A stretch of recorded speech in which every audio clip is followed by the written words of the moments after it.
Bom, boa noite a todos.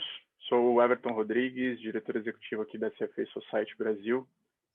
Queria agradecer a participação de todos que estão aqui conosco hoje, agradecer o pessoal da Capital pelo evento de hoje sobre Agritech, e vou fazer uma breve introdução aqui dos speakers de hoje e passo a bola para o pessoal falar do que vocês vieram escutar aqui. Então, hoje a gente tem a Mariana Caetano. A Mariana tem 20 anos de experiência em setores e empresas relacionadas ao agronegócio. Trabalhou na construção e desenvolvimento de grande operação de café, o Guima Café, do grupo BMG, em Belo Horizonte. Temos também Danilo Zelinski, Head of Sales e International Relations. Ele tem mais de 10 anos de experiência trabalhando com vendas institucionais financeiras, tais como Merrill Lynch, BlackRock, onde foi responsável pelo Business Development com clientes institucionais na França, Bélgica e Luxemburgo. Danilo também é Charter Holder desde 2012. E, por último, temos, mas não menos importante, Gustavo Junqueira, COO, trabalhou como consultor e auditor na Ernst Young, antes de se tornar um empresário. Liderou 5 startups da Deep Tech e foi cofundador do Instituto de Inovação, pioneiro no ecossistema tecnológico brasileiro. Mais tarde, o Instituto de Inovação tornou-se a Inseed Investimentos, a maior empresa de capital de risco B2B do Brasil. Eu esqueci de mencionar que a Mariana é especialista agro lá na capital.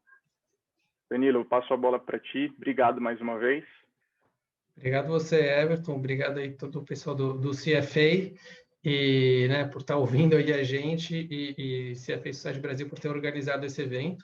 Como o Everton mencionou, eu sou chart holder desde 2012, mas eu estava mais conectado com o CFA Society França, onde eu morei nos últimos 18 anos, e até também pude fazer alguns eventos por lá.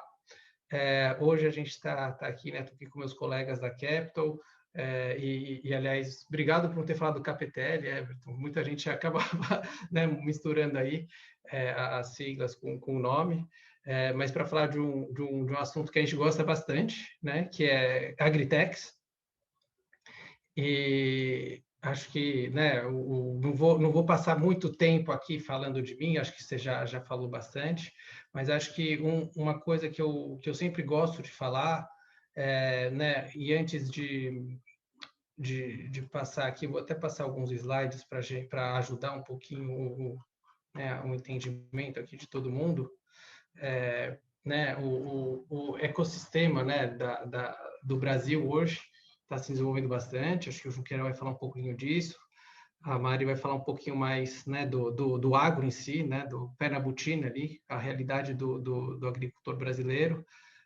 Mas antes de falar do agricultor brasileiro, eu queria falar do ecossistema no Brasil e como isso também tem uma similaridade com o que eu vi na Europa nos últimos anos, Acho que se vocês lembrarem ali do Draghi, falando whatever it takes para estabilizar a zona do euro, desde então os juros foram lá para baixo, tudo caiu de maneira bem importante e os investidores acabaram buscando rendimento em novos lugares. Acho que hoje no Brasil a gente está numa realidade bem similar, e eu já volto um pouquinho para isso, mas acho que antes de falar do que eu tinha preparado aqui, só vou falar 5 minutinhos da Capital. E por que a gente está falando de Venture Capital, por que a gente está falando de investimentos privados hoje. A Capital hoje é uma das maiores gestoras de Venture Capital do Brasil, temos aí 105 investimentos desde 2003, então a gente passou por Lula, por Dilma, por Temer, estamos aí com Bolsonaro hoje, bull market, bear market, mas acho que o que é mais importante, a gente conseguiu, apesar das idas e vindas políticas, dos momentos bons e ruins econômicos, criar valor para os investidores, e acho que isso foi uma característica de VC também nos últimos anos. Vou mostrar um slide aqui que é bem legal sobre isso. Além disso, além de 105 investimentos, a gente acabou criando uma liderança em alguns setores, Um deles, o agro, que a gente está falando hoje, mas a gente também criou liderança em saúde, em IoT, em retail techs. Então, tem um portfólio bem amplo aí, e nas 60 companhias que a gente tem hoje dentro de casa, esses setores são bem predominantes.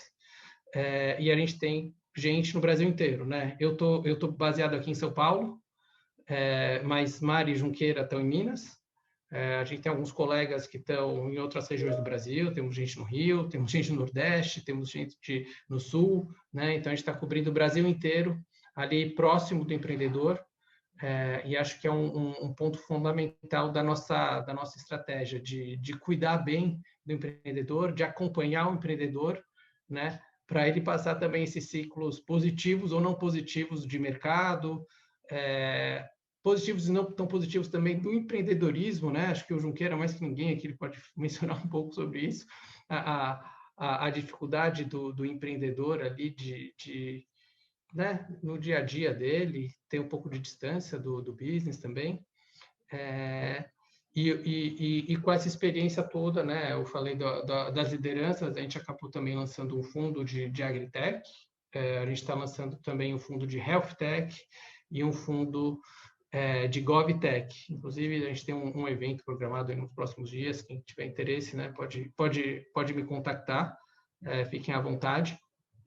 E a gente lançou mais recentemente um fundo que faz arbitragem em criptoativos de maneira quantitativa. Então, é uma história bem legal, sempre ligado com tecnologia, sempre ligado com inovação. Acho que esse que é o nosso lema aqui, e por isso que a gente está falando de agritech, né, não é só de agro.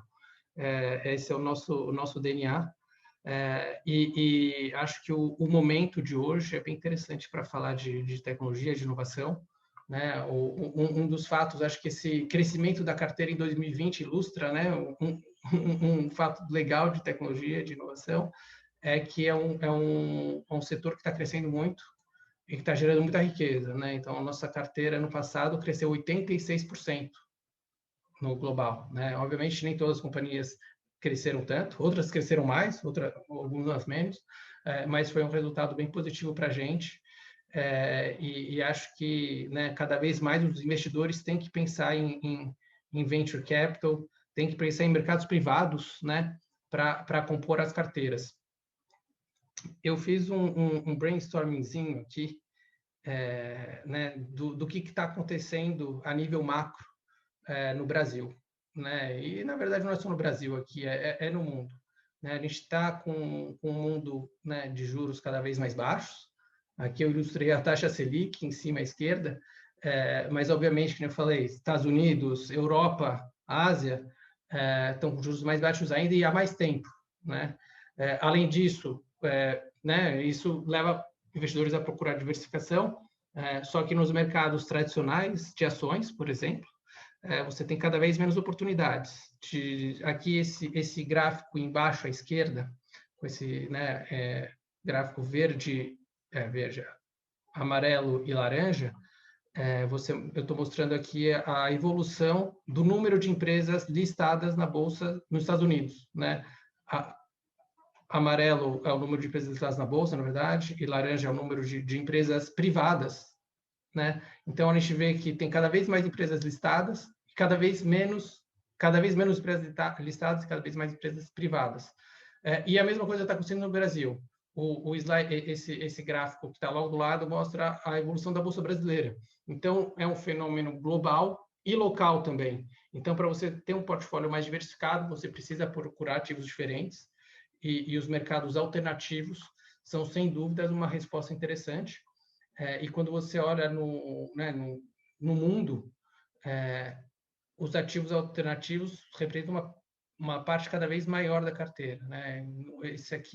Esse gráfico no meio mostra a carteira de investidores de fundo de pensão, né? Isso é global, e a evolução do tempo, né? Hoje, você tem mais de um quarto da carteira desse tipo de investidor investido em alternativos. 80% desses alternativos são privados, né? Uma parte em coisas mais líquidas, mas grande parte em privados. E se a gente for olhar portfólios de famílias, essa proporção chega a 40%. Então, são ativos muito relevantes e que estão ficando cada vez mais relevantes. E o que isso quer dizer? Quer dizer também que quando os ativos alternativos, né, crescem na carteira, a proporção de rendimento deles também cresce, então você tem que dar mais cuidado para esses ativos alternativos. Só que a gente também tem que prestar atenção nesses ativos alternativos. Como que eu faço para selecionar um fundo de venture capital? Como que eu faço para selecionar um fundo de private equity? E esse gráfico em cima à direita mostra a dispersão de rendimento, né? Acho que se a gente pensar numa coisa mais tradicional, né? O verdinho aqui, quer dizer, a dispersão entre um bom fundo de ações e a dispersão entre um fundo de ações não tão bom, né? Você pode ter um que vai fazer benchmark mais 5, o outro vai fazer benchmark menos 5, né? E isso que já é uma proporção bem grande, em geral é mais 2, menos 2, mas te dá uma proporção ali, uma dispersão em torno de 10. Quando a gente fala de mercados privados, essa dispersão é bem maior, então a seleção do gestor acaba sendo, inclusive, mais importante dentro do processo de alocação. Esse último gráfico aqui mostra, na verdade, um portfólio. Eu peguei esse gráfico aqui de uma apresentação da BlackRock, né, onde eu passei 10 anos, então tenho bastante informação que vem de lá, mas basicamente está mostrando um portfólio, né, comparando o portfólio de empresas públicas, né, ações renda fixa, que é a primeira linha aqui, te dá um retorno de 5% com risco de 9%, com um portfólio onde você introduziu ativos ilíquidos, né? E nesse portfólio, eles colocaram um portfólio modelo, que é em linha com portfólios de famílias, né? 47% aqui de líquidos. Dentro desses 47%, acho que o número é interessante, 11% é de venture capital, ou seja, quase um quarto em venture capital. E o risco-retorno aqui, né, passa de 5 de retorno para 7,2, ou seja, mais de 40% de aumento do retorno, para 10% do aumento do risco, né? Muito mais limitado. Então, dentro da construção de portfólio, acho que vale muito a pena olhar mercados privados, né? E venture capital é uma das classes de ativos principais dentro dessa construção de portfólio.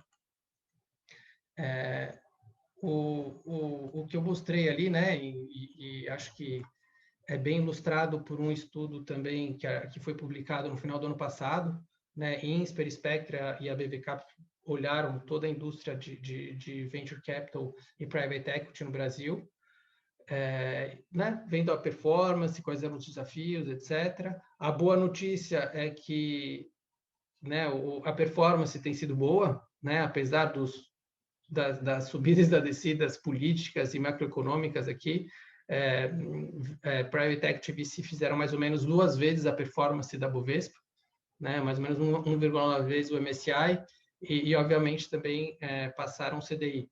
Então, acho que, do ponto de vista de rendimento, é muito interessante. Aqui, né, empiricamente, a gente volta um pouco naquele gráfico que eu tinha falado ali embaixo, tem muita dispersão de retornos. Então, você tem que selecionar os gestores com muito cuidado, né, olhar os parceiros com quem você quer investir em venture capital, porque os rendimentos podem ser impactados de maneira importante. E à direita mostra um pouquinho dos números da Capital em relação ao mercado, né? O mercado fez mais ou menos um múltiplo de 1,5, a gente fez um múltiplo de 1,9, então a gente gosta né? A gente tem tendência a achar que a gente fez um bom trabalho nessas últimas décadas aí em VC. E por último, aqui em termos de portfólio, né, para acabar, eu só queria lembrar que, obviamente, VC, Private Equity, outros ativos privados, tem uma dinâmica de carteira muito específica, né? A gente quando você aloca 10 milhões em Venture Capital, você não está investido em 10 milhões em Venture Capital, né? Você faz um compromisso com a gestora, e a gestora vai chamando o seu capital ao longo do período de investimento. Então, o produto tem 10 anos, período de investimento 5 anos e período de retorno de capital para o investidor de mais 5 anos. Então, em média, ele vai chamar 20% por ano, né? Então, você vai ter 2,5 milhões chamado por ano em média, e em seguida, né, o gestor vai te devolver mais ou menos 20% do seu capital por ano de novo. O que isso quer dizer? Quer dizer que se você não reinvestir todo ano, daqui a pouco o seu portfólio some, né? Porque o gestor te devolveu todo o dinheiro. Então, acho que uma mensagem importante aqui é que investimento em mercados privados requer disciplina, você precisa, né, investir todo ano para criar um portfólio diversificado em termos de setores, em termos de vintages, né, de safras, mas também para criar uma carteira estável, né, e uma alocação estável com o tempo. Então, essa aqui é uma mensagem importante. E agora eu vou falar um pouquinho de macro, né? Acho que a gente está falando hoje de venture, mas agritechs. Por que agritechs?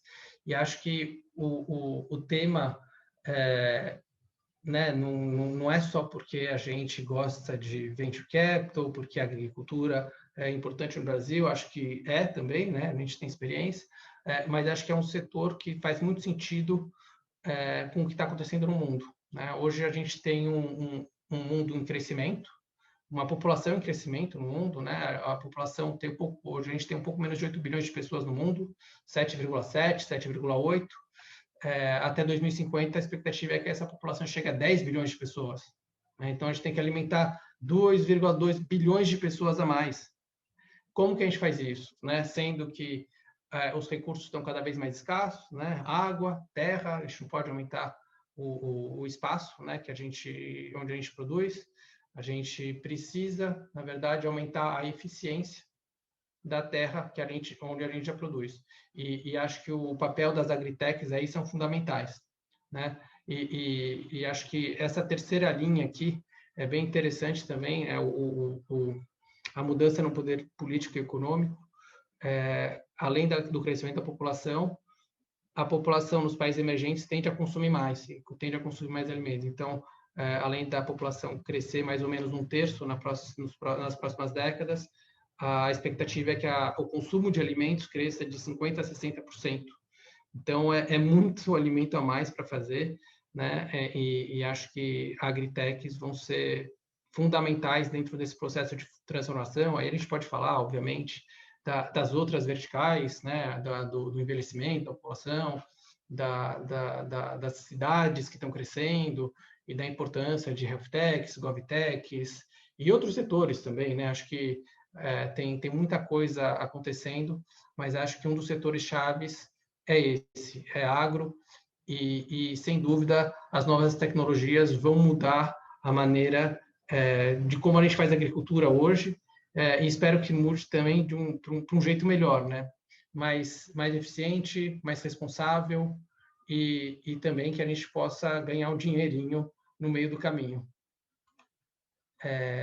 Aqui eu já vou passar, né, a bola para o Junqueira, e deixo ele mandar, né, mas acho que uma coisa também que é importante, eu falei que o VC estava ganhando espaço dentro das carteiras, né, mercados privados em geral, mas muito de vocês podem, né, se perguntar, mas pô, é um mercado muito pequeno, não tem profundidade, não tem onde investir, eu não posso alocar tanto assim na minha carteira.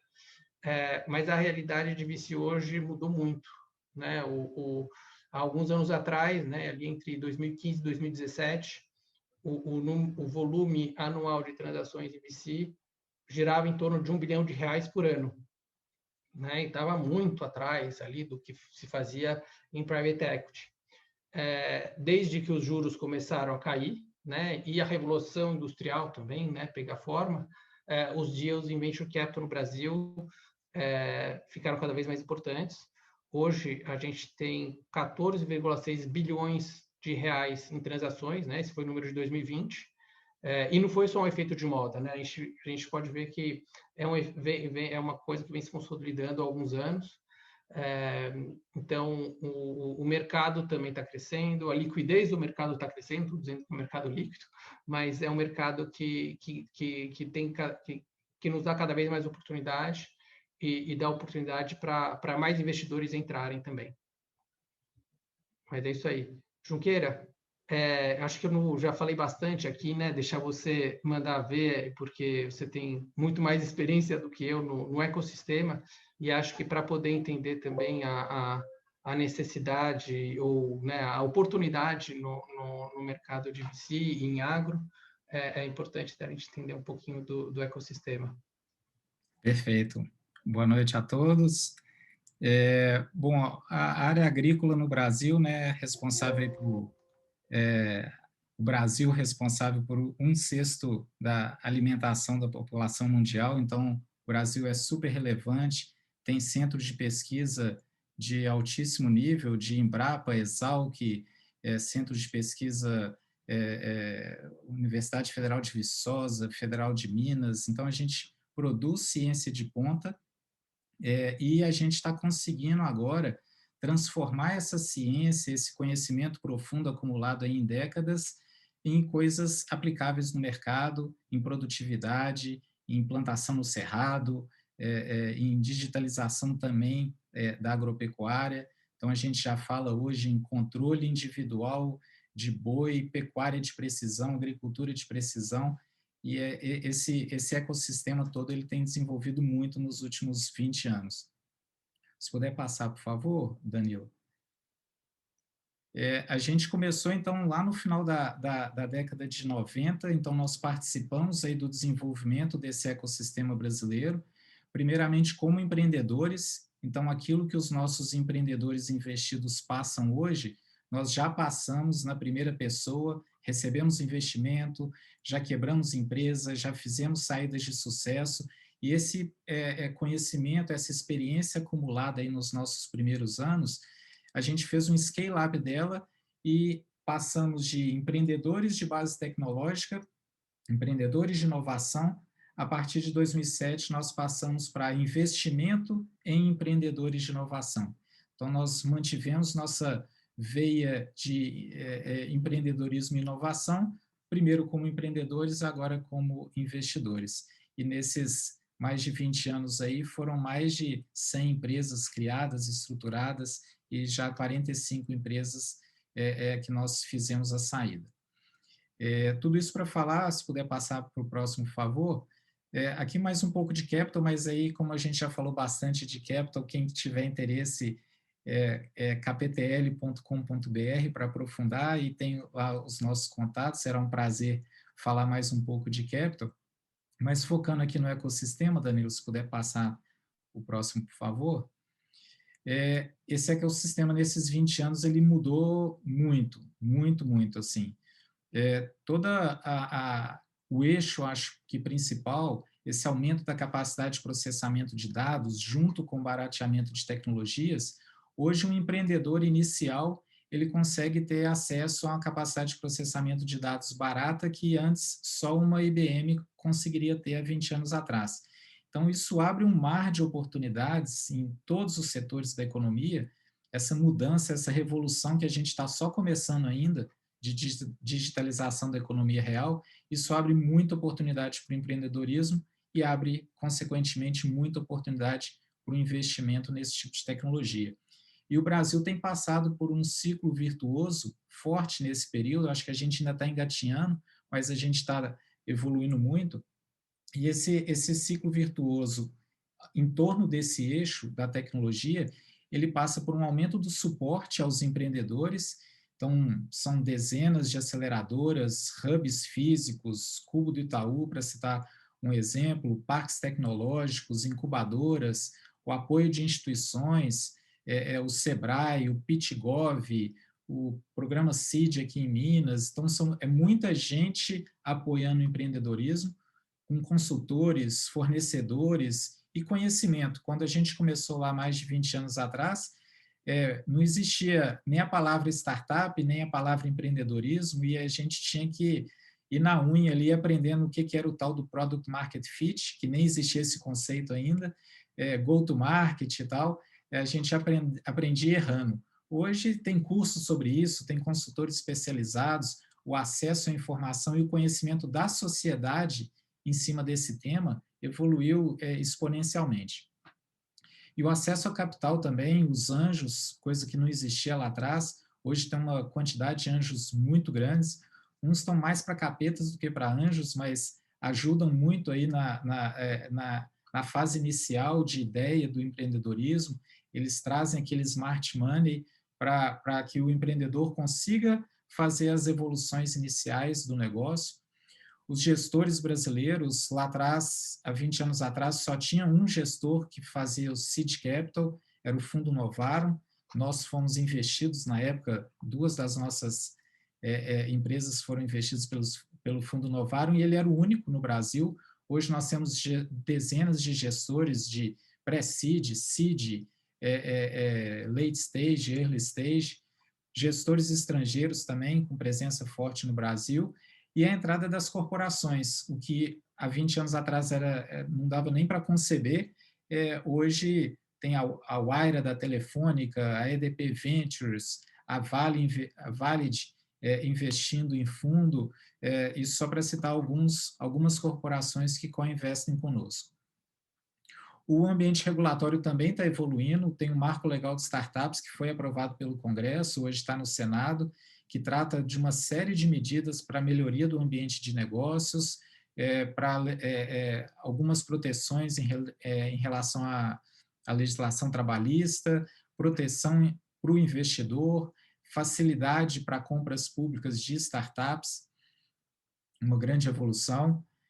O acesso ao mercado, o Brasil aí sendo um dos líderes no uso de internet, WhatsApp, Facebook, é um país conectado, e as corporações, a inovação e as startups está na pauta das corporações. Então, há 20 anos atrás, se a gente ia vender uma tecnologia nova para a Valid, a área de negócio falava, ok, tenho interesse, quando chegava na área de compras, a área de compras exigia um PL mínimo de 10 milhões de reais, porque todos os fornecedores da Vale têm que ter PL mínimo de 10 milhões de reais. Hoje isso já mudou totalmente, as grandes corporações, elas flexibilizaram suas políticas de compras para permitir a entrada de startups inovadoras que podem gerar eficiência para toda a cadeia. E, por fim, mas não menos importante, a questão da formação dos talentos. Então, essa cultura de startup, que às vezes é até um pouco exagerada, e tem os startupeiros, mas tem um eixo principal de valorização do segmento, que é muito importante. Então, lá atrás, era difícil um diretor sair de uma grande empresa para entrar numa empresa que estava ali no seu início, ele ficava até com dúvida em termos de currículo e tal. Hoje é um orgulho e é uma forma de aprendizado ele sair de uma grande empresa, entrar no startup, isso alimenta o currículo dele. Então, há 20 anos atrás, isso não acontecia. E os programas de empreendedorismo, os treinamentos, a quantidade de pessoas capacitadas dentro desse ecossistema. Então, tudo isso forma um ciclo virtuoso em torno desse eixo tecnológico, que ainda está muito no início, assim, está gerando ali os seus primeiros unicórnios, mas isso é só o começo de uma onda, de uma revolução que ainda vai mudar muito a sociedade aí nos próximos anos. E a gente tem vivido isso e experimentado isso muito intensamente no Brasil. Se puder passar, por favor, Danilo, o próximo. A Capital, ela acaba sendo uma amostra desse ecossistema, porque como nós já fizemos aí mais de 100 investimentos nessa área, aqui trazendo só para essa amostra que tem vários tipos de tecnologia em vários setores. Então, agronegócios, área de saúde, mídia e marketing. Então, são vários setores onde a inovação tem feito diferença no Brasil, e a gente tem tipos de tecnologia, olhando aqui as verticais, biotecnologia, big data, inteligência artificial, machine learning, IoT, onde o Brasil está na vanguarda do mundo. Boa parte aqui das investidas não é um pioneirismo, uma vanguarda só nacional. A gente trabalha com vanguarda do mundo. A maior parte das nossas saídas foram para multinacionais que transformaram as nossas investidas em seus polos Latam de tecnologia. Então, esse é o tipo de empresa, de inovação que o Brasil é capaz de desenvolver, de criar, e que, de novo, essa onda está só no início. Um último slide aqui, Danilo, um exemplo dessa qualidade de portfólio, essa qualidade de inovação feita no Brasil. Essas são as curvas de crescimento dos nossos 4 fundos atuais. O fundo que tem mais colunas é o fundo mais antigo, o fundo que tem menos colunas à direita é o fundo mais novo. Mas todos os nossos fundos, essa é a curva de crescimento de receita das startups que estão hoje no portfólio. Isso demonstra a qualidade da inovação brasileira dentro dessa amostra chamada Capital. Então, agora acho que a gente podia focar mais no agro especificamente, Mari. A palavra é sua.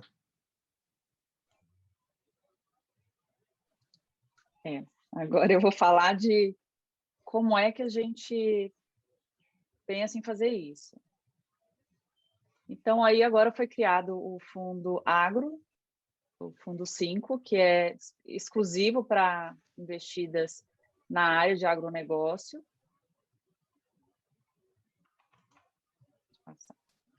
E a Capital quer construir a maior plataforma de empresas tecnológicas do agronegócio.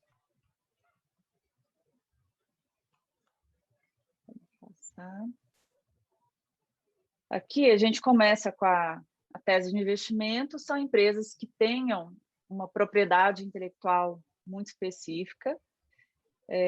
A gente pensa hoje, a primeira onda do Brasil, eu vejo, né, eu trabalhei no campo, eu vim agora eu entrei na Capital há menos tempo, mas eu acompanhei esse desenvolvimento, as tentativas, as primeiras startups aí há 14 anos, assim, diretamente do campo mesmo, e o produtor também teve que se preparar melhor, e eu acho que agora a gente está num momento muito, muito único. Mas se a gente pensar que hoje só 15% dos produtores no Brasil usam seguro agrícola, enquanto nos Estados Unidos 85%, na China 65%, aí a gente começa a ver que o agro, a gente não está falando só do que a gente pensa, né, de quando a gente vê na TV, o drone e a agricultura de precisão, da gestão do aplicativo na fazenda. O agro, ele é muito maior que isso, e o potencial hoje, ele é muito maior que isso. Quando a gente fala no fundo, aqui na Capital, ele está bem composto, e a ideia é ter empresas diversificadas, que tragam solução para dentro da porteira e para fora da porteira. Aqui, no caso de fora da porteira, por exemplo, essa primeira onda que todo mundo viu crescer de aplicativo no celular, e para ajudar o produtor e tal, eu enxergo isso como uma primeira onda, foi uma primeira tentativa de tecnificar, de digitalização no campo, mas outros países mais desenvolvidos acabaram acelerando. Você vê, nos Estados Unidos eles têm essa dor também, eles têm menos mão de obra, então muita coisa daqui acaba que foi copiada de lá. Agora, a gente imagina que nenhum outro país do mundo tem a burocracia que o Brasil tem, seja para fazer uma CPR, o acesso a crédito aqui, né? Ninguém sabe como é que isso funciona lá fora. Então, só da gente falar sobre isso, nós estamos falando de um mercado muito... Ele é gigante. Eu acredito que o mercado privado de financiamento aos produtores ele deve crescer. A gente tem visto aí ano a ano, era muito concentrado, né, no setor público, e eu acho que isso vai crescer daqui para frente. E então a carteira do fundo hoje ela é bem diversificada. A gente vai ver logo aqui. Hoje tem uma empresa que se chama AgroTools, que é uma empresa que já tem 12 anos de mercado, é uma empresa já bem consolidada, uma empresa que já tem o ESG, é uma empresa que faz parte do sistema B de gestão, e ela tem o maior banco de dados do Brasil hoje, de mapas. Então, ela presta serviço para algumas instituições financeiras, para seguradoras. O mercado dela não é o produtor, mas hoje, por exemplo, se você tem uma seguradora e você quer saber se aquele produtor tem algum problema com trabalho escravo, ele está respondendo a algum problema jurídico, ele tem algum problema na justiça com desmatamento. você vai lá, entra na ficha dele, você entra no mapa da fazenda do produtor, visualmente, e você já consegue ver tudo que tem de pendência no cadastro daquele produtor.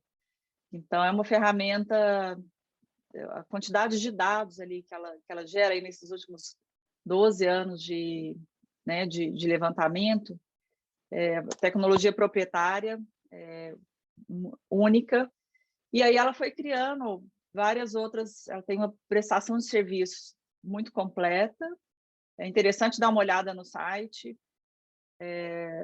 e dá para brincar um tempo lá, assim, ela traz bastante soluções, e aí eu vou falar também um pouquinho, por exemplo, da Market to Market, que é uma empresa que hoje 50% dos CRAs emitidos no Brasil passam por ela. Então, e eu tô querendo reforçar essas empresas porque a gente fica falando tanto só lá na parte do campo, e temos as empresas também que fazem essa parte de campo, mas essa combinação das empresas que geram os dados de campo, que no caso a gente tem a gestão agrícola, a GA, a Intergado, que hoje estão presentes em 60% no controle da pecuária do país. Tem Smart Breeder também, que está presente em 30% da cana-de-açúcar. Isso consegue gerar dados desses produtores, né, dados sobre as fazendas, que isso aí pode ter um valor, né, que hoje a gente não consegue dimensionar quanto vale isso, esse valor de gestão. Esses valores hoje estão sendo usados pelos produtores. Eu acho também que nós estamos num momento de transição, de virar a chave entre o agricultor tem uma dificuldade de assimilar tecnologias novas, e a gente está vendo ou a sucessão ou a profissionalização no campo. Eu acho que está bem nesse momento no Brasil. Se a gente olhar a história de grandes grupos, das grandes fazendas, no Brasil todo, eles têm mais ou menos a mesma idade, os grandes empreendedores, e hoje está justamente nessa fase, ou passando pela sucessão, ou pela profissionalização, e aí tem sido mais apropriado, tem sido mais fácil fazer com que esses gestores que estão assumindo consigam entender a importância de fazer a gestão, de monitorar os dados, e começa agora também a vir muito forte a questão do consumidor, a demanda do consumidor. Eu venho do mundo do café, onde o comprador final, que é o torrefador, ele visitava a fazenda todos os anos, ele queria saber de qual lote veio, o que foi aplicado, todo ano ele pedia a lista dos insumos, o que tinha sido aplicado, isso aí já há muitos anos. Hoje as pessoas querem saber sobre tudo, né?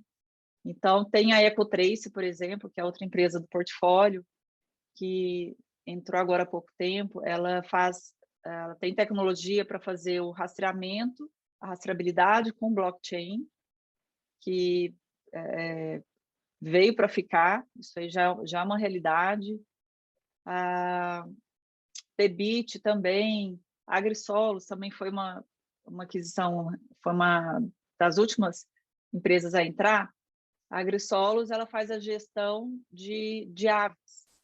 Então, esse sensoriamento que a gente vê geralmente na pecuária, ela consegue fazer isso nas granjas, frigoríficos, e isso consegue dar uma ferramenta hoje para o proprietário de um frigorífico, da granja, de gestão, de quanto de alimentação aquelas aves estão consumindo, o peso, de uma maneira muito transparente. E essa transparência, ela vai chegar para o consumidor, porque precisa chegar para o consumidor. Então, tanto que a AgriSolos, por exemplo, presta hoje, ela presta serviço para algumas das principais marcas de ovos, assim, Ovos Mantiqueira, por exemplo, empresas que já exploram essa questão dos ovos né, bem cuidados, assim, que tem um cuidado e gestão especial. Então, eu acho que aqui a gente pode ver um pouquinho desse mix aí da carteira, né, do fundo, Pode passar, Danilo. E aqui um pouco também, e falando um pouquinho mais dessa estratégia, que é atender desde de dar o suporte aí para essa parte que não tem empresa, né? A gente não tem concorrentes em outros países, porque essa parte do tributário, da burocracia do Brasil, somos nós que dominamos. Então, a tecnologia ela vai surgir aqui.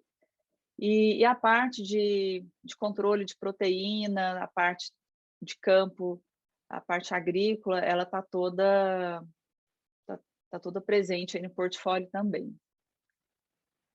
Pode passar, Danilo. Aqui mostra o crescimento também dessas empresas, desde 2016. Algumas empresas já estavam, faturamento das empresas, algumas delas já estavam presentes nos fundos anteriores da Capital. E aqui a gente também está esperando um crescimento bem significativo aí para 2021. As empresas estão preparadas, o mercado está demandante, o direcionamento delas, tá, a gente acredita que está na direção correta. E hoje eu vejo assim que, né, por que a gente não viu ao longo desses últimos tempos grandes empresas de agro, de tecnologia agrícola ainda?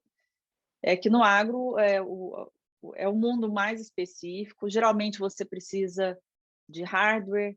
Quando você não tem o hardware, você precisa ter uma equipe de vendas grande, porque as distâncias do Brasil são significativas, então você tem a questão de a pessoa tem que estar no Mato Grosso e no outro dia ele tem que atender alguém em Minas Gerais. Então, isso tudo encarece os produtos.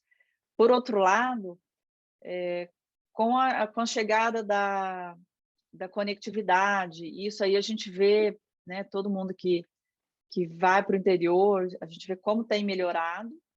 É um problema ainda para muitos lugares, mas o Wi-Fi já tem... É a principal comunicação hoje dos produtores. Então, a maioria dos sistemas já está adaptado para chegar a um escritório, descarregar os dados, já tem uma conexão razoável, e a gente tem visto um avanço maior, né, que a gente espera que aconteça aí bem, eu acho que vai ser até rápido daqui para frente, porque a iniciativa privada tem feito muitos investimentos. As próprias empresas, as próprias startups, em alguns casos, têm feito alguns investimentos nesse sentido, para levar essa conectividade aí em parceria com, né, com as empresas da região. Então, à medida que isso for avançando, a gente vê as empresas num estado de maturidade muito maior hoje. A gente vê os empreendedores de agro no Brasil mais maduros, eles já entendem, já passaram por testes de coisas que não funcionaram, coisas que funcionam, e agora a gente começa a ver empresas ganhando corpo, vendendo soluções mais completas, e eu acredito que a gente vai ter notícias aí de grandes empresas e empresas sólidas, bem curto prazo. E aqui a gente, né, tem o time focado em agro. Eu vim desse mundo mesmo, assim, minha experiência é de campo, das dores lá, de testar os equipamentos, de testar genética, de ficar frustrada com um produto de nanotecnologia, que você acha que vai resolver, mas aí você não vê resultado. Essas frustrações todas aí ao longo dos anos, sempre me gerou muita vontade de fazer algo, e agora, com a oportunidade, assim, um time muito consistente, um time muito especialista aqui na Capital. Eu tô bastante animada.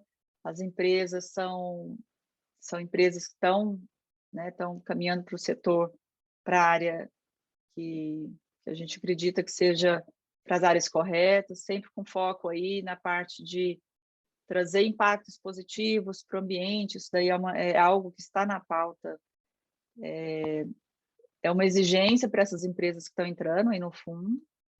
Então, eu acho que boas coisas virão aí para produtor, para quem está na cidade, né? Porque a gente, mais do que nunca, descobriu que estamos todos muito interligados, mais do que antes a gente percebia, e o agro está num momento muito, muito importante. Se a gente acompanhar também agora, né? A gente está na colheita aí de soja, as perspectivas para a produção de milho, por exemplo, o milho deve subir muito de preço. Então, aí o preço do frango, o preço das proteínas também acaba subindo porque eles se alimentam da ração. Então, o que a gente pode fazer?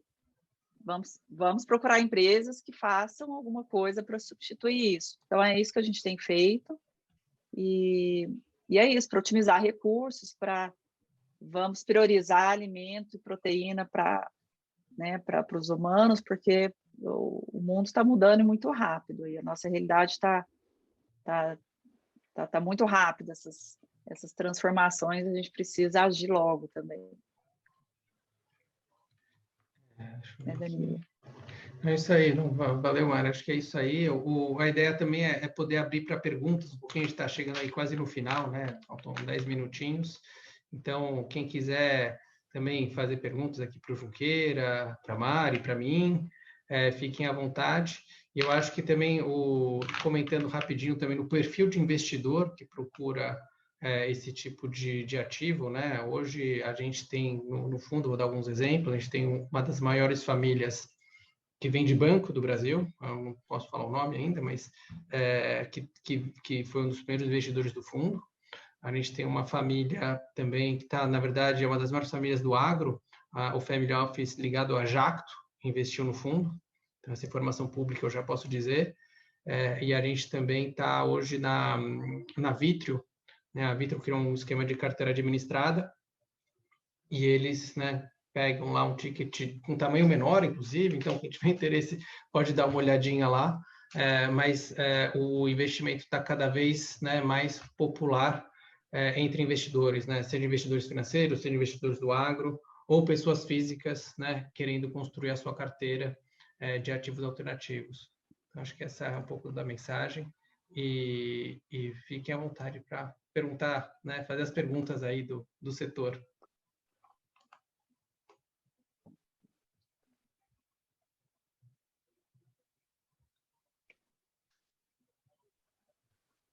Pessoal tá meio tímido aí, Danilo, mas tem só uma pergunta no chat.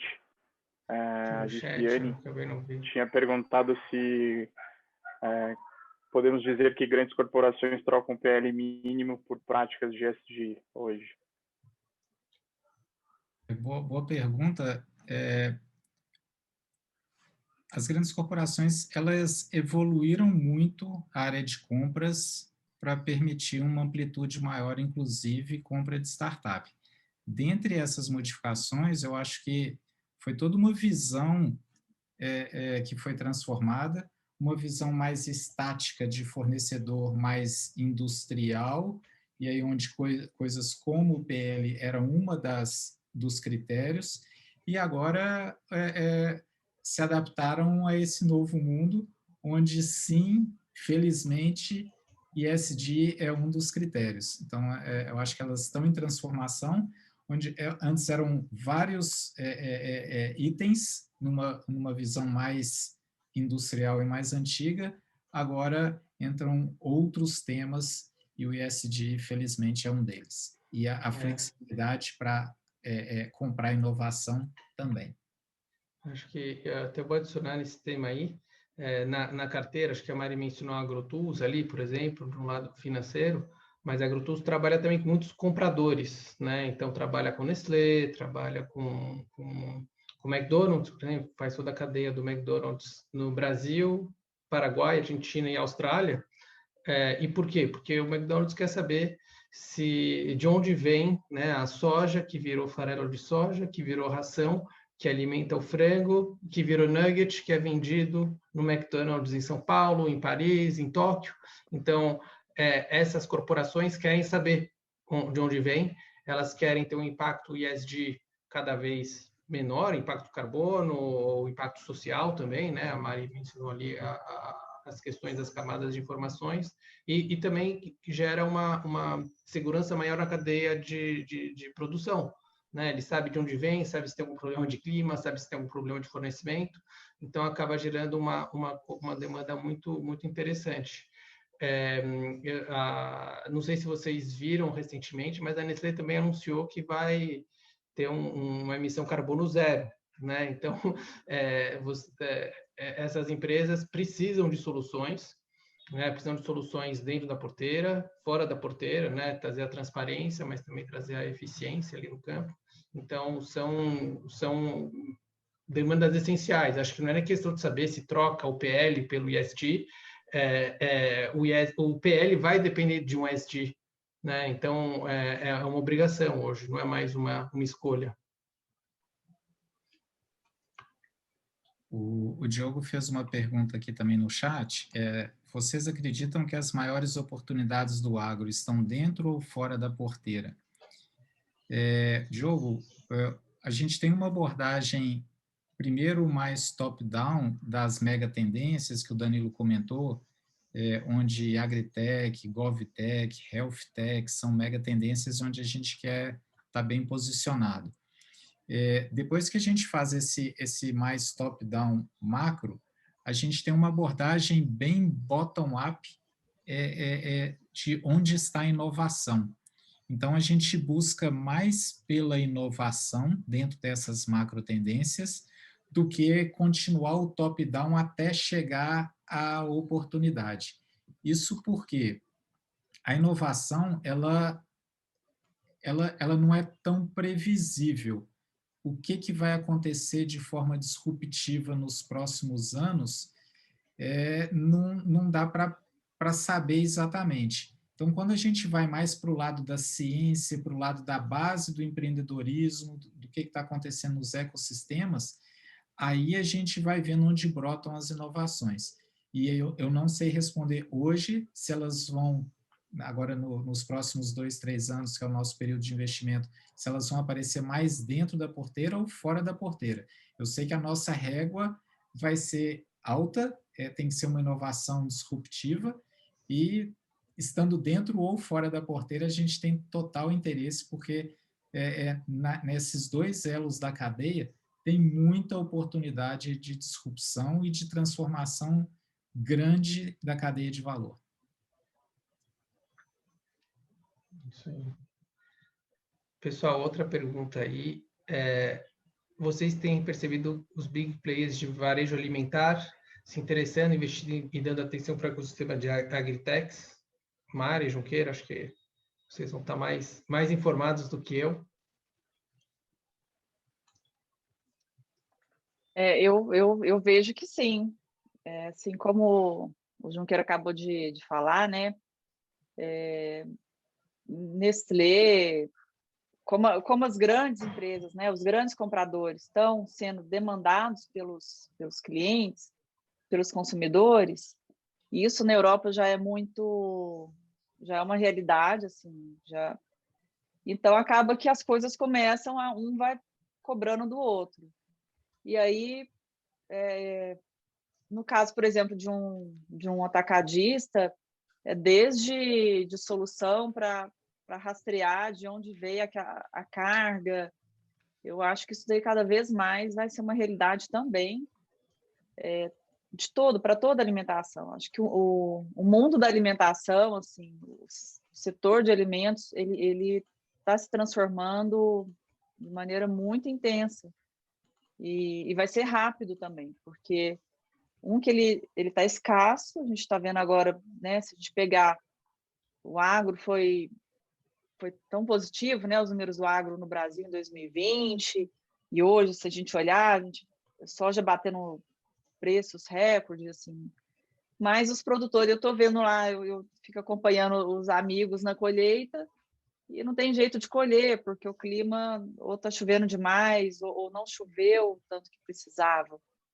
Então, tem alguma coisa aí que, até para os preços estarem subindo tanto, o produtor ele não consegue assim absorver integralmente, né? Não todo ele, um ou outro está numa região mais bem localizada. Então, essa questão alimentar, ela vai ser cada vez mais crucial ter esse controle através da tecnologia. Isso aí vale para os animais, né, para as rações, para as embalagens também. A gente tem visto muita questão das embalagens, a emissão de CO2.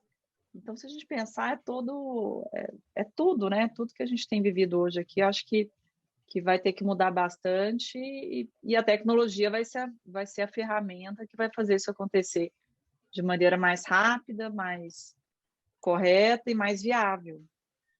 E acho que tem uma coisa bem legal ali também na traçabilidade, né? Você pode diferenciar muito um produto de um outro graças à traçabilidade. Parece besta, mas, por exemplo, uma carne que é produzida no sul ou no centro-oeste, não tem muita diferenciação hoje ali na prateleira do mercado, né? Se você puder, com a traçabilidade, né, que a Eco3 faz, por exemplo, né, vai te dizer exatamente quem é o produtor, o que o boi comeu, o que ele deu, né, qual foi o caminho todo da carne, você consegue criar uma diferenciação legal do produto, né, a carne ali do sul, do Rio Grande do Sul, né, dos pampas gaúchos, tem uma qualidade, né, muitas vezes mais elevada que de outras regiões, e aí você consegue vender uma carne por um preço diferente. Isso tem um interesse para o varejo também, né, de um produto com preço diferente de outro. A própria Eco3 está trabalhando bastante com algodão, então, camiseta, né? Você pega ali um QR Code, clica na camiseta, você sabe de onde veio o algodão, se é um algodão orgânico, se não é, de onde que veio, se é uma terra apropriada, não tem nenhum problema ambiental, social, etc. Então, isso também cria uma demanda da gente, dos consumidores, mas que chega até o produtor e passa pelo varejo também, né? O varejo acaba obrigando os produtores a se alinharem com a demanda do consumidor final. Que isso acontecia nos nichos, né? A gente vê Whole Foods, que é o maior exemplo, que foi que a Amazon acabou comprando, é um grande exemplo. Tudo muito rastreado, tudo super, né? Sempre foi considerado um nicho, mas acabou virando uma empresa da Amazon e hoje os mercados estão indo todos para o mesmo lado, assim, a rastreabilidade, a origem da produção, ela vai virar cada vez mais fundamental, assim. Pessoal, estou vendo aqui que a gente está passando um pouquinho do tempo, né? Não sei se também não, eu sei que a gente tem um horário combinado, que é 1 horinha. Não sei se alguém tem mais uma pergunta. Everton, pessoal aí, para a gente também não prender vocês demais. Não, acho que se tiver mais alguma pergunta, tranquilo, Danilo, a gente pode segurar, mas se não tiver mais nenhuma pergunta, a gente pode encerrar, que acho que é o caso. Então, eu queria agradecer o pessoal da Capital por trazer essa oportunidade de evento conjunto conosco, e agradecer a todo mundo que participou hoje à noite aqui, permaneceu com a gente para engrandecer um pouquinho o conhecimento aí sobre Agritech, uma pauta que com certeza a gente vai escutar bastante aí nos anos seguintes. E é isso, não sei se vocês querem fazer alguma consideração final, Danilo, fiquem à vontade.